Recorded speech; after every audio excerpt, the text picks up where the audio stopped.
Just from a striker's point of view, is Gabriel Jesus where he should be playing for Manchester City? Is he up to that standard? Oh, he's absolutely up for that standard. I think he's an outstanding player talent.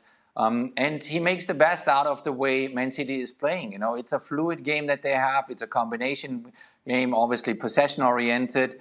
And it's not a game that is tailored to him, because obviously he's a number 9. He wants to score goals. That's all that matters to him. But he, in this fluid game of Man City, he has to move to the left, to the right. He has to come back, drop back into midfield.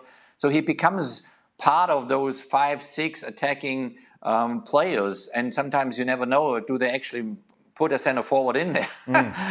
So it's not easy for him, but I think he makes the best out of it. He's going with that situation as good as he can, and at the end of the day, they are now in 4 competitions with the possibility to win it all. I mean, if they continue like that in the Champions League, they're looking as one of the favorites, definitely. You know, alongside maybe Bayern Munich at the moment. Then obviously they are 10 points ahead already in the Premier League. They play the League Cup final against Tottenham at the end of April. Yeah, I mean, they can win it all. And then it's not so important if Gabriel Jesus now scored 20 or 25 goals or 15. If he wins 4 titles, I think that's pretty special. And we saw Aguero coming on. Yeah. We saw Aguero coming back and getting some game time. Who's the most clinical player they have in front of goal. There's no doubt about that. The stats would back it up. He's had so many problems this year with the COVID and with his injuries. But we're at the business end of the season, and to have him back, and he's obviously not quite up to speed, but to have him back, to have that clinical end game to all that good play, and it'll be interesting to see how much use that Aguero and Jesus gets, because actually we're all scratching our heads 3-4 months ago thinking, well, how are they going to cope? But actually, he's coach Guardiola that 1 has the players, but 2 has the confidence to actually maybe go into a big game. And I mean, the Gladbach game's not the biggest game because they're expected to win it. But say they were playing a Bayern or a PSG in a semi-final, whatever it is, I could see him playing without a striker again, because it has been successful for him, and it does give the opposition other things to think about. And also he has the personnel to do it. That's the key thing as well. He has the personnel that he can throw De Bruyne in there, or a Sterling or a Mahrez, and say, just play through the middle for me.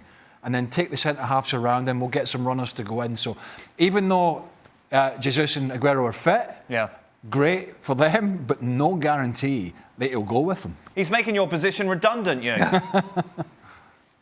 No, I hate it. It hurts me.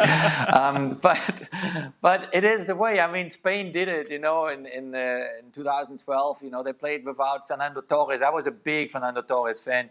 And they played for six attacking midfielders, and you never knew who was showing up in the middle of the park there in that number 9 role. And now imagine, he has Kevin De Bruyne, he has Gundogan going in that space, he has Bernardo Silva, he has Sterling. It could happen, as Craig rightfully says, so it could happen that he plays maybe the semi-final in the Champions League without a real number 9, without a real striker, and still scoring goals. I don't hope so, to be honest. I don't hope so. Well, thank you very much for watching ESPN on YouTube. For more sports highlights and analysis, be sure to download the ESPN app. And for live streaming, premium content, and let's not forget as well, ESPN FC 7 days a week. Subscribe to ESPN+.